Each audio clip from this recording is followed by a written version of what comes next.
So, ayan. Magsasaing na ako guys para kakain na tayo. Sarap.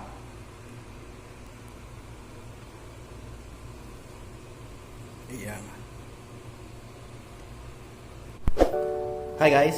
So, ngayon, ang ating content ay magluluto ako ng ginataang hipon. Ayan ha. Ito yung ating hipon. Nilinis ko na yan. At ito yung ating sibuyas, bawang, at luya. Siyempre, ito yung ating gata. Ayan. At ito yung ating panglahok na gulay, kalabasa at sitaw. Siyempre, gagamit tayo siyempre ng asin. At, ayan, mantika. So, umpisahan natin ang pagluto ng ginataang hipon. Okay, magpainit na tayo ng kasirola.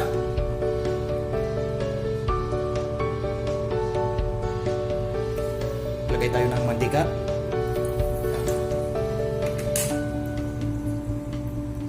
So, ilagay natin itong sibuyas guys.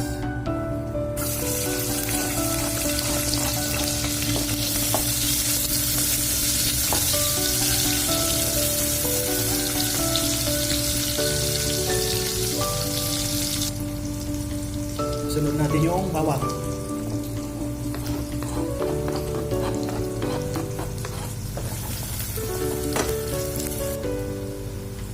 Next natin, so lagay yung luya.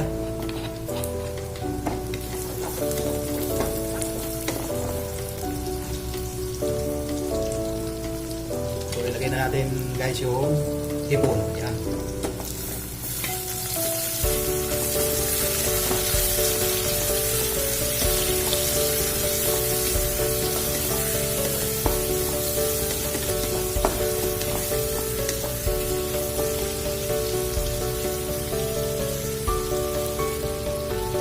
Guys, mapula na siya. Ilagay na natin yung gulay.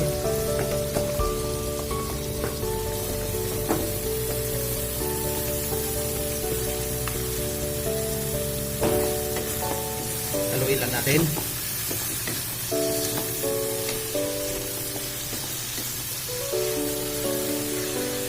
So ayun, ilagay tayo ng asin. Yung ating asin. Ayan. Pagdahan lang to. Mamaya titikman natin pagka matabang pa, lagyan ulit natin ng asin. So ayun guys, ilalagay na natin itong gata. Ayan.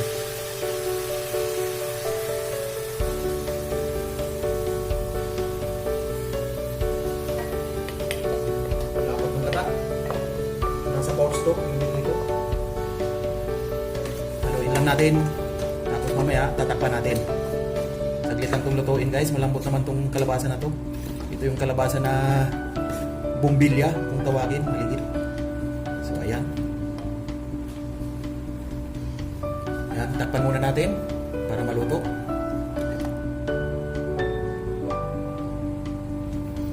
So ayan, tingnan natin guys. Ayan o. Luto na agad ang ating ginataang hipon with kalabasa at sitaw. Ayan. Pwede na. Antayin lang natin ng konting minuto. So, ayun, tikman natin guys. Ayos, okay na yung timpla. Pwede na to guys.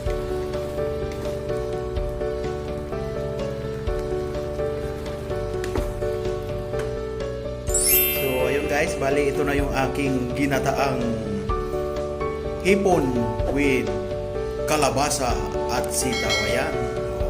Wow. Malapot-lapot yung sabaw.